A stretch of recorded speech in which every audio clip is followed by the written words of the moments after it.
আপনাদের ঘুম থেকে উঠে কি এখন শেখ হাসিনাকে দেখা লাগে? এর থেকে বড় শান্তি আর কি আছে? বিটিভিতে এখন বাতাবি লেবুর চাষ হয়, তো বাতাবি লেবুর চাষ হয় না, এটাই তো শান্তি। 8 মাস 10 মাস হয়ে গেছে, অনেকে হতাশ বোধ করছেন। বাস্তবতা কি আসলে হতাশ হওয়ার মতো? না, হতাশ হওয়ার মতো না, একদমই হতাশ হওয়ার মতো না। আপনার সীমান্তে বিজিবি কি আগের মতোই নপুংসক হয়ে থাকে, না বাবুল কৃষক যে বাবুল কাস্তির মতো করে সবাই ওখানে বসে লড়াই করতেছে পাড়ায় মহল্লায়? অতএব হতাশ হওয়ার মতো কিছু নাই এখানে। যেটা হচ্ছে এর মানে এটা না সব হয়ে গেছে। আমার হতাশ হওয়ার মতো যেমন কিছু নাই, রাষ্ট্র পুনর্গঠনের যে লড়াই চলছে এটা চলতে হবে। একটা গল্প বলে শেষ করি, সেটা হচ্ছে চীনের, যেটা আমি অনেক জায়গাতে বলি, চীনে একটা উপত্যকা ছিল যেটা পাহাড় ঘেরা ছিল। পাহাড়টার কারণে যেটা হতো, ওই উপত্যকায় কোনো সূর্যের আলো আসতো না, চারপাশ অন্ধকার থাকবার কারণে কোনো ফসল জন্মতো না, পানি ছিল না।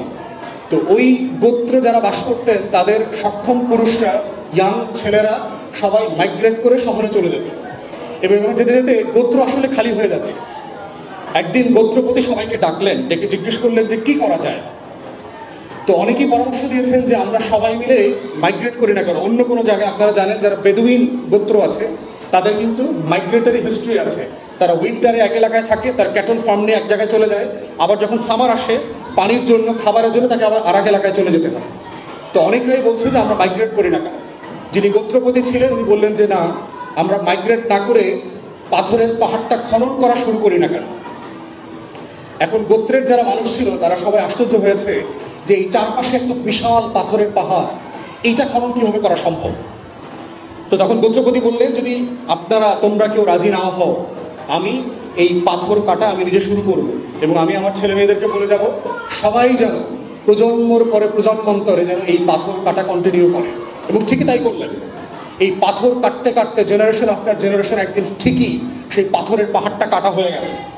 পাথরের পাহাড়টা কাটা হয়ে যখন সমতলে সেই উপত্যকায় সূর্যের আলো আসা শুরু করেছে, সেখানে সবুজ এসছে, সেই এলাকাটা সুজলা সফলা শস্য শ্যামলা হয়েছে, সেখানে পাখির ডাক আসছে, সেখানে সূর্য ওঠা শুরু হয়েছে, পানির ফ্লো তৈরি হয়েছে। পানির ফ্লোর সাথে হচ্ছে শস্যের সাথে আমাদের জীবন। সেখান থেকে আর কোনো নতুন যুবককে শহরে চলে যেতে হয় নাই।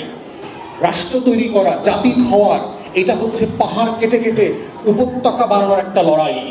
অতএব তরুণদেরকে, যুবকদেরকে প্রজন্ম থেকে প্রজন্ম, জেনারেশন আফটার জেনারেশন এই রাষ্ট্র তৈরি করবার লড়াই, সংগ্রাম, রক্ত দেয়া, কোরবানি করা, নিজেদের জীবন স্যাক্রিফাইস করে হলেও উত্তর প্রজন্মকে ভালো থাকবার যে আবেগ, যে আয়েশ, এটাই হচ্ছে ঐতিহাসিকভাবে একটা রাষ্ট্রকে রাষ্ট্র করেছে, জাতিকে জাতি করেছে।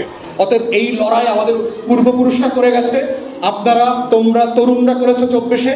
আমাদের উত্তর পুরুষের জন্য বাংলাদেশকে বাংলাদেশ বানানোর, এই জাতিকে জাতি বানানোর যে পাহাড় খননের কাজ চলছে, উপত্যকাকে সবুজ বানানোর কাজ চলছে, সূর্যের আলো এনে সেখানে ফুল ফোটাবার যে লড়াই চলছে, এই লড়াইটা চালিয়ে যেতেই হবে।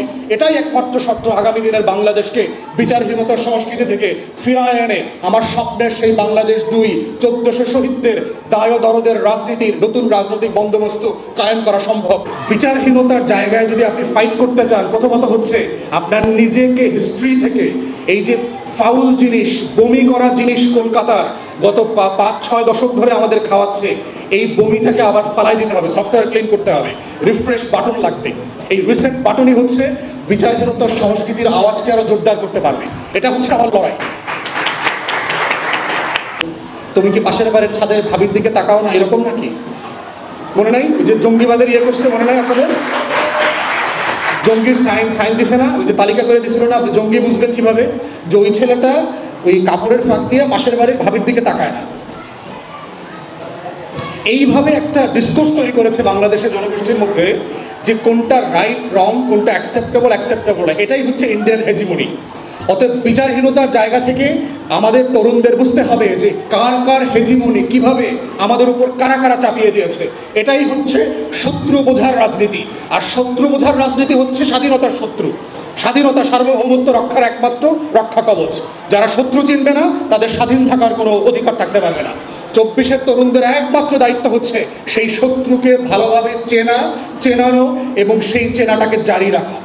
শত্রু সাপেক্ষে আমার অস্তিত্ব বিরাজমান, এটাই হচ্ছে লাল সবুজের পতাকার টিকে থাকার শর্ত। এটাই হচ্ছে বিচারহীনতা থেকে বাঁচার জন্য এই আধিপত্যবাদের লড়াইয়ের একমাত্র কৌশল এবং পন্থা।